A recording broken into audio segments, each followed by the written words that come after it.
Listen to my story about a man named Jed, a poor mountaineer, barely kept his family fed.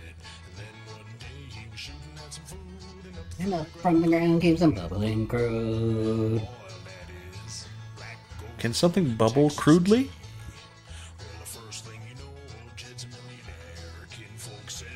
Jed, move away from there. California is the place you ought to be, so they loaded up the truck and they moved to Beverly Hills, that is, swimming pools, movie stars, the Beverly Hillbillies.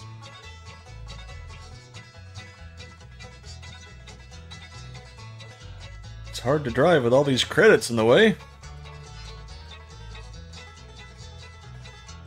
I brake for Donna Douglas. I do more than brake for Donna Douglas. Well, howdy. Well, now, ain't that handy? That, Paul? Way the road takes a bend in here, runs right by the front door. No, Mr. Clampett, this is your driveway. It goes with the house. Is this thing a high? Oh, yes, indeed. It was built by John Barrymore, one of our finest actors.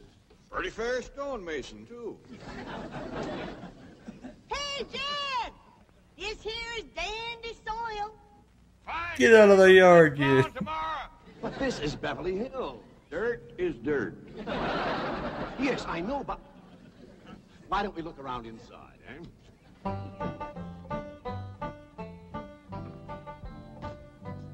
Well, here we are. I hope you're going to like this place I picked out for you. It may be a trifle larger than what you're used to, but I feel a man with $25 million in my bank should live in a manner that... Come in, this is your home.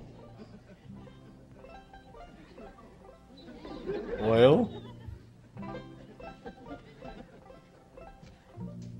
Got a roof and everything.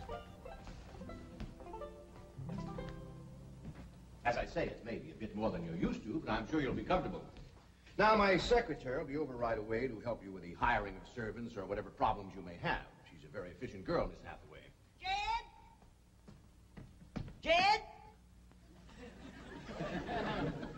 Jed? Granny's already scouting a place to put a still. Jethro fetching my stove so I can get some victuals to cook in. Oh, you have a beautiful stove. Thank you. Fetch it in, Jed.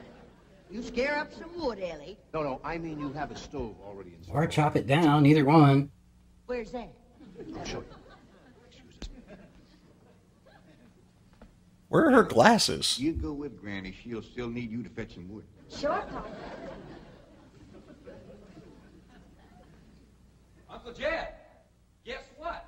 There's a whole nother house up here. Jethro, come down from there.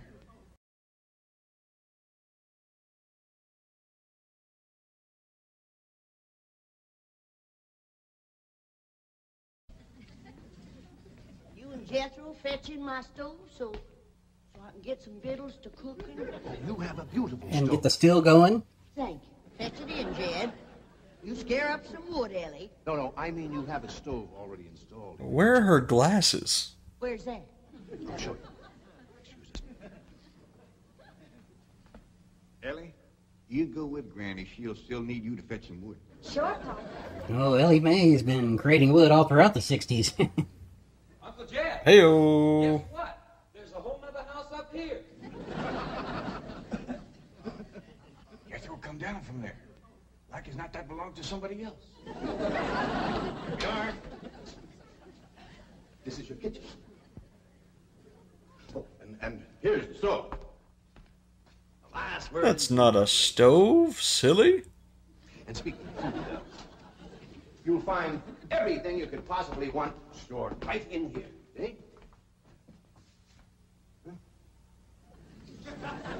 Where are the possum Well, innards? I'll leave you ladies to your culinary delights. There's no gizzards in here. You lied to me. Bon appetit.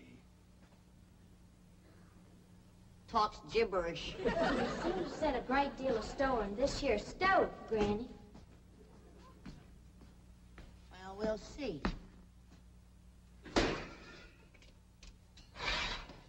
Ellie, you run out and fetch some wood.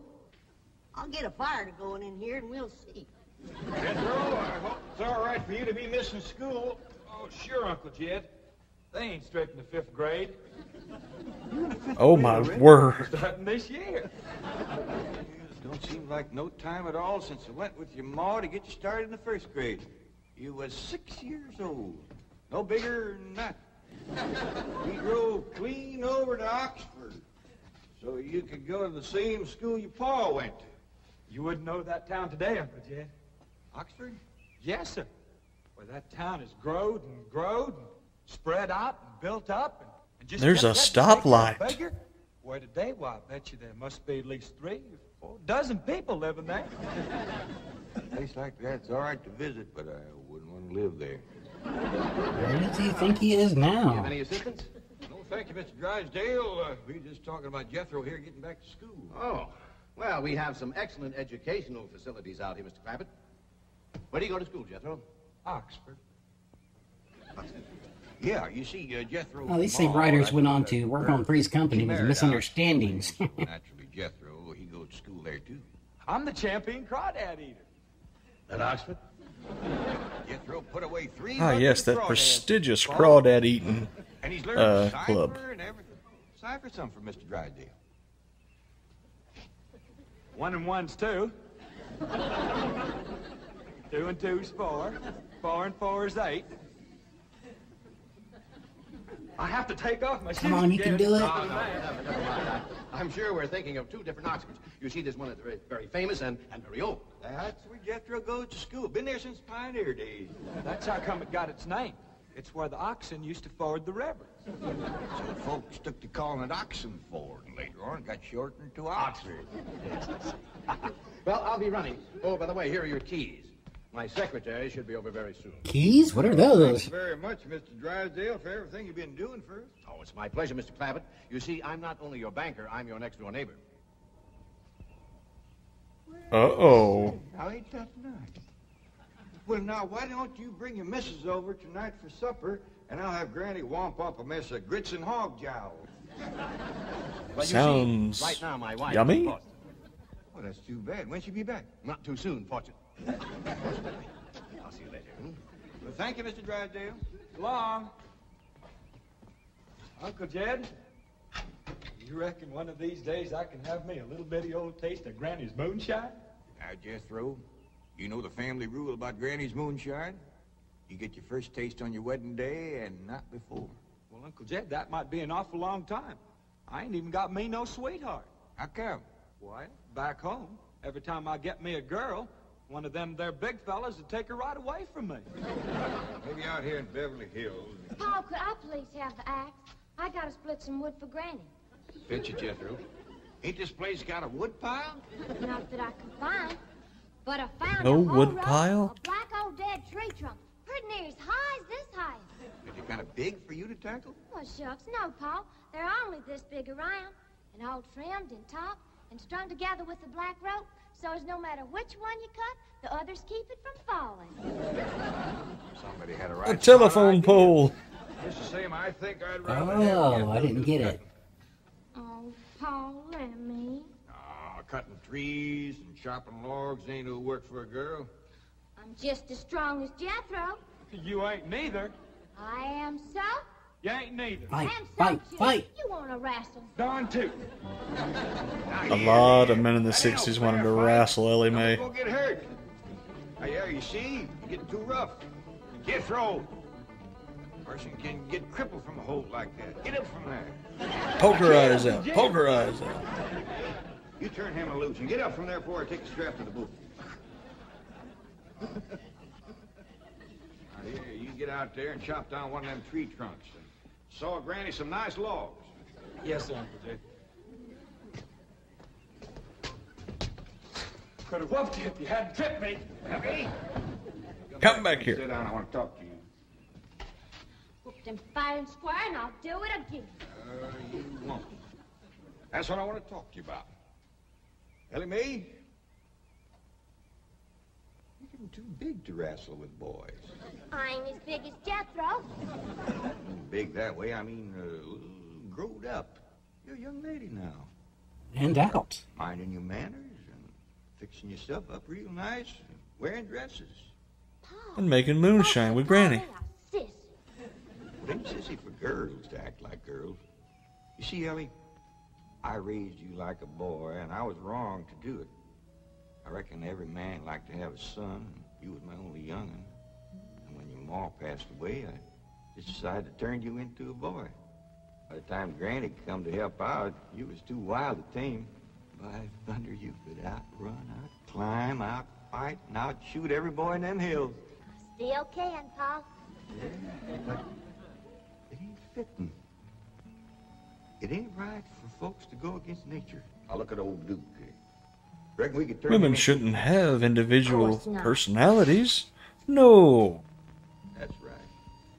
Because nature made him into a dog. It's the same way nature made you into a girl. Here lately, she's getting more and more positive about it. You mean my ears is grown? No, nothing like that. Well, something like that. You're pretty. Oh, Pa. I know you don't Pretty like weird. it when I say that, but you like it when the young fellas around here commence saying it, and they will. Only they'll probably be using words, fancy words I won't even understand. But Ellie Mae, ain't nobody can ever tell you how pretty you really are, Symphony. You're the living picture of your mom. And she settled for Buddy Ebsen. Soak it in, everybody.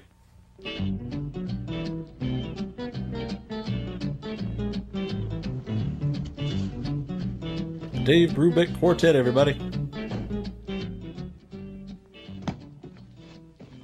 You still here? I thought you were going up to the Clampett estate. I didn't think it prudent for us both to be absent simultaneously. In the event of crises... The only crises you have to worry about right now is keeping Mr. J.D. Clampett happy. Now get up there. Tell me, how did you like the flamingos? You thought they were delicious. I thought pink flamingos around the swimming pool would add a rather elegant touch. Mr. Clampett is not a man educated to elegance. That will take time. Right now, there are more pressing problems. Of course, getting settled, the servant problem. Well, whatever they Making are, a nice just get up there and souffle. solve them. Now, J.D. Clampett is this bank's largest depositor, and I'm making his satisfaction your responsibility. I accept the mantle of responsibility with which you have cloaked my shoulders. And I shall so conduct myself that if this great financial institution shall last 1,000 years, people will still... Bon appetit. This was their finest hour. Handy wood, all right. Got a lot of pitch and tar in it. Ought to burn real good. Yeah. That flimsy grate holds up. Granny, this is top of that tree trunk. You want I should split it up too? No, just leave it outside. Yes, sir. This place Oh, this explains the Great Blackout of '62. Wood out here. Remember what Pearl said? It don't get cold. Yeah, I remember. It might not get cold in the day, but it sure freezes solid at night. How you know? I'll show you how I know. Look at here. There's a whole bunch of ice in here. And this here storage bin is froze harder than a rock. Yes. Look.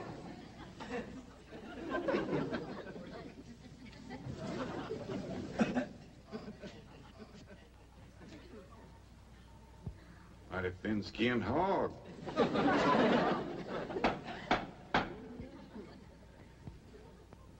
I'll be doggone. Take me 2 days to thaw out that ham before I can ever cook it.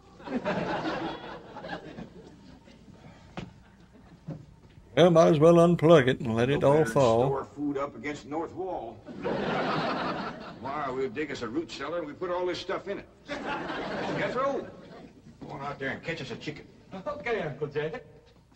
How you know we got chickens? Place this size is bound to have chickens. You know, frozen. We got pink chickens. I think you may be onto something, Gax.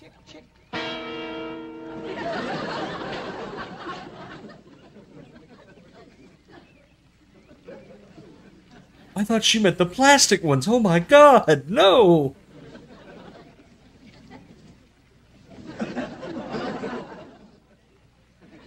I eat a chicken. Here's that bucket. You want it? You take it, Ellie. See if you can find a creek. I gotta have some water. No pump on this place? It ain't even got a well. Uncle Jed, Uncle Jed. Yeah, boy. Did you find a chicken? I found something. I ain't sure if it's a chicken, a goose, a duck, or what. It's gonna have an awful long neck bone. That thing can outrun a jackrabbit. There ain't no goose or duck. Must be a chicken. If it is, Ma was right about things growing bigger out here. That thing was this high. Chicken? Ah, Jethro. Honest, it's got legs this long. Dibby's on the drumstick. Drumstick ain't much. Whoever gets that neck is eating from now on. Commences here and runs plumb up to here. Jethro? You ain't forgot what I said about Granny's jug of liquor. I ain't been at Granny's jug. You have your in for it. Honest, cross my heart. Where'd you see this chicken? Down by the cement pond. Cement pond. Uncle Jed, that The pond what? is the fanciest thing you ever did see. Why, they is steps. So's the cattle can walk right down into it and get a drink. And up at one end, there's a lady standing there made out of rock. And she's a pouring water out of a jar right into that cement pond. Oh. Well, that's how come that big old pink chicken to get away from me. Flew right over the top of that there rock lady, landed in that pond, and swam like an otter. Just flapping them big old pink wings and hollered. What color did you say that chicken was? It's pink. Ain't I told you that stuff would stunt your growth? Miss Granny, I didn't touch a drop. You silly He's drunkard. going to the woodshed. Jethro. Looks like he could use some stunting. So help me, Jefferson Davis. Oh boy. To the president. He ain't president no more. I'll have no Yankee talk in my kitchen. Oh no. Jethro, you and me is going back out there and corner that chicken. Granny, you get your fire to going. Ellie Mae, you sweep up out front and keep your eyes open for that Miss Hathaway. I'm counting on her to take you in hand and get you in the right kind of clothes. Come on. Chicken.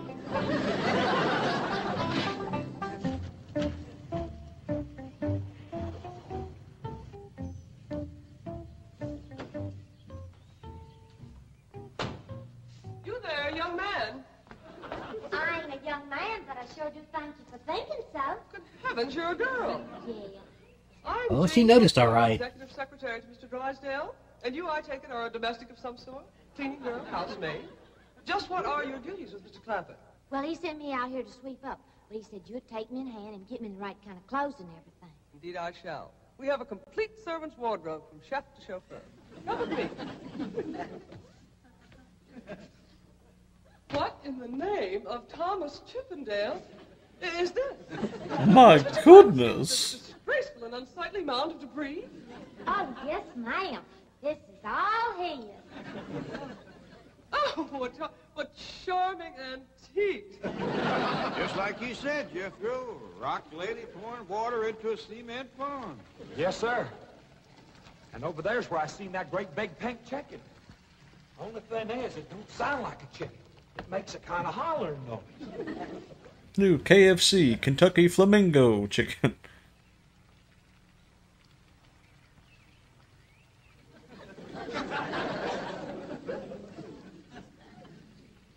Reckon you'd make a hollering noise, too, if you was to lay egg like that.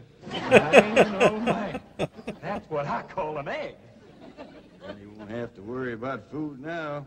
Wait till she cooks this. Okay, this show is funny. Hey, it's the world's first fog machine. Don't draw worth nothing. Granny, look at this egg. What's all the smoke? Stove don't work.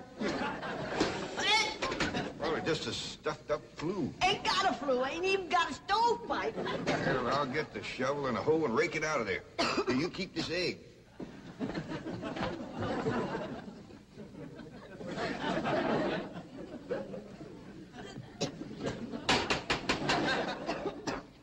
Just like everything else out One here. dandy of an Grow omelet. solid.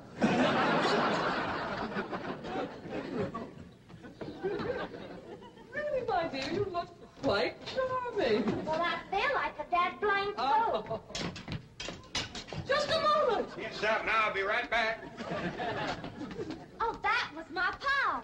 I take it he's a gardener. Oh, yes, ma'am. Pa just can't wait to commence gardening. Oh, she doesn't know they're the Clampetts, so it's the same misunderstanding as from the first episode. I get it. Yeah. Tell me about the rest Hey, of the props staff. on the diversity team by hiring Julia Child's brother to be this secretary. Someone who does the driving. Oh, yes, ma'am. That's Jethro. Of course, I don't reckon he can stay around very long. He's got to get back to Oxford and go to school. Oxford? He attends Oxford University? Well, he just calls it school.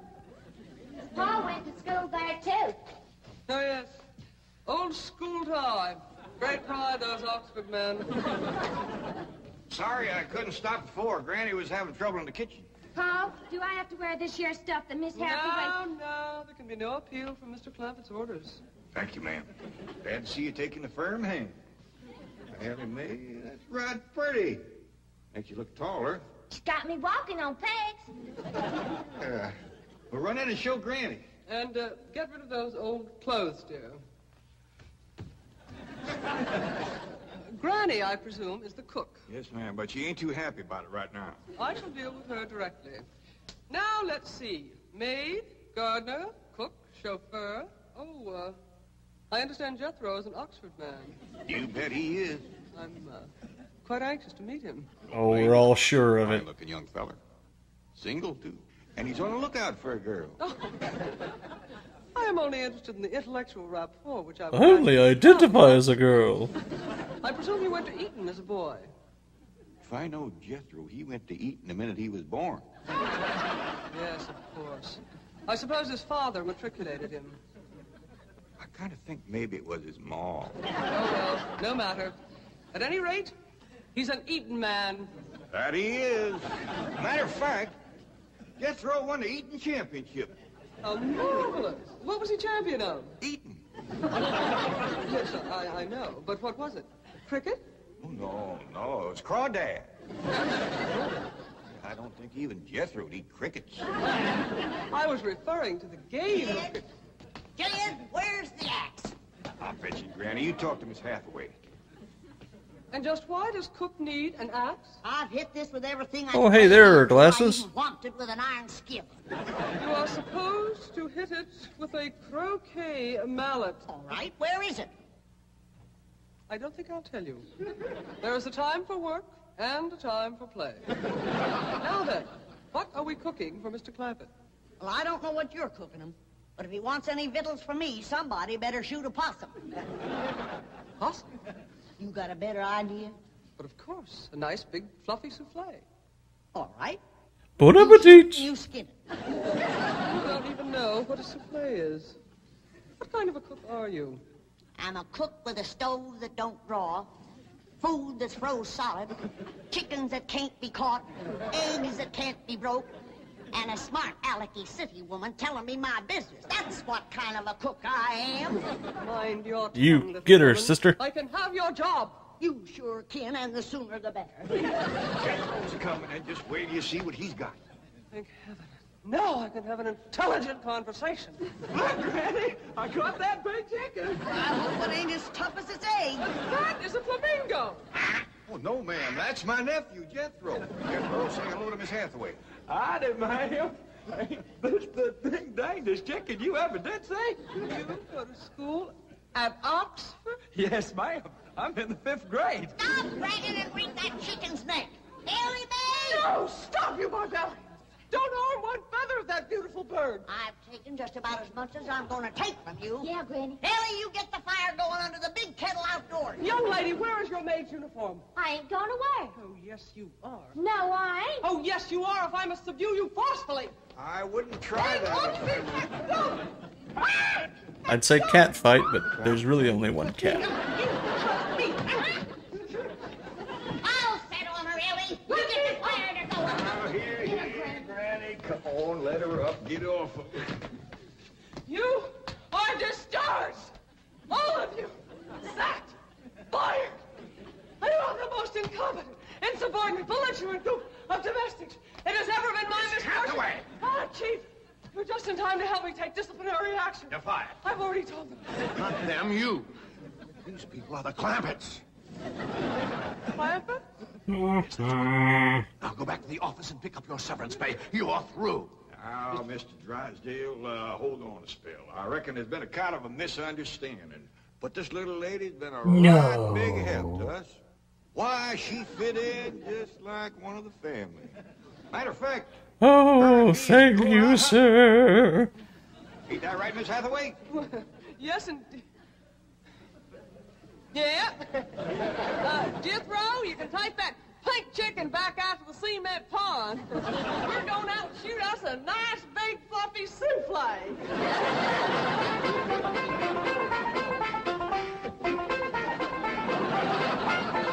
That was an unexpected turn.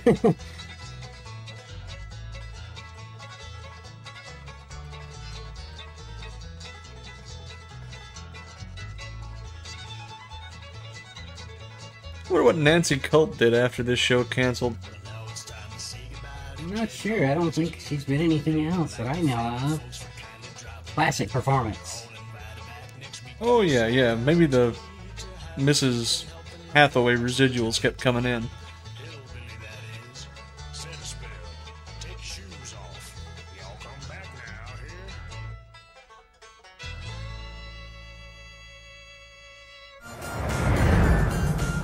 Hey, thanks for watching. We really appreciate you.